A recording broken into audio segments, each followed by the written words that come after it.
Senator from South Dakota is recognized.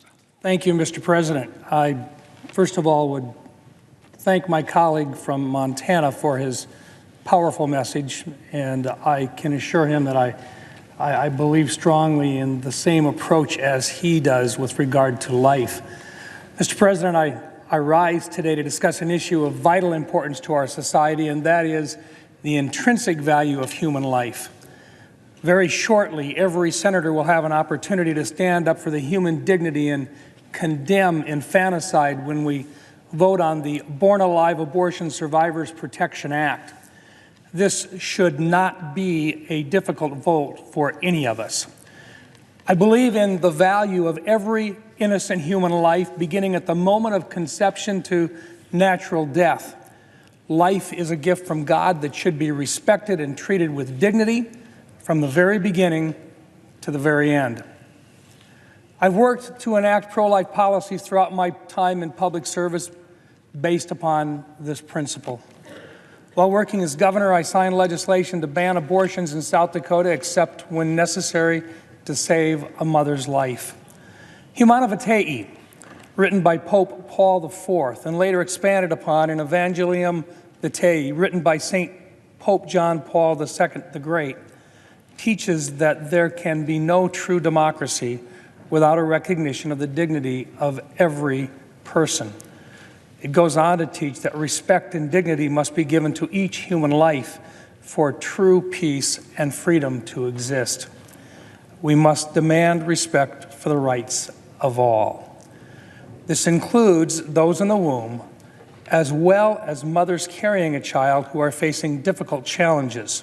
Both deserve our utmost compassion and care. While this should be common sense to everyone, we recognize that in this country, there are individuals who are pro-life and individuals who are pro-choice. While I and millions of other pro-life Americans continue to work to end all abortions and support measures that strengthen the dignity of life, recent actions at the state level have been deeply troubling. Pro-choice individuals are actually now supporting measures that would allow doctors to commit infanticide even after a baby has been born alive. For example, last month, the state of New York repealed Section 4164 of the state's public health law, which provided protections for an infant born alive after a failed abortion. Subsequently, in Virginia, legislation has been introduced that would legalize abortion up to term and even after the birth has begun. In Rhode Island, the governor has vowed to sign legislation legalizing abortion even after the child is viable. These examples of abortion extremism at its worst, radical, abhorrent acts of infanticide, should horrify all of us. While I'm troubled by the thought of any baby being killed at any stage, at a bare minimum, every one of us should be able to agree that infanticide, or the killing of a baby after it has been born alive, is unacceptable. This is a separate issue from abortion, which is abhorrent in itself. In the history of the world, the true test of a society is how well we treat the most vulnerable among us. That is why we must pass this legislation, the Born Alive Abortion Survivors Protection Act, of which I am an original co-sponsor. And I would like to thank Senator Sasse for bringing this legislation forward.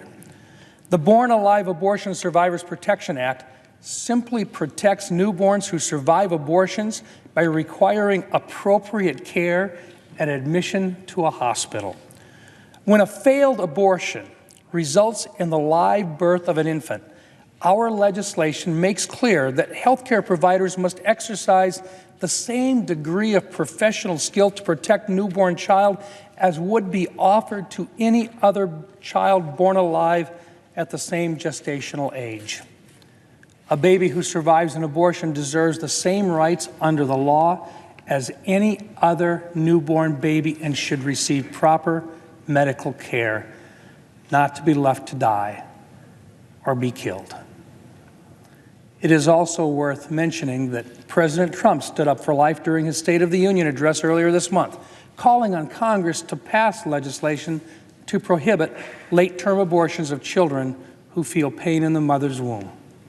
President Trump urged, and I quote, "Let us work together to build a culture that cherishes innocent life, and let us reaffirm a fundamental truth.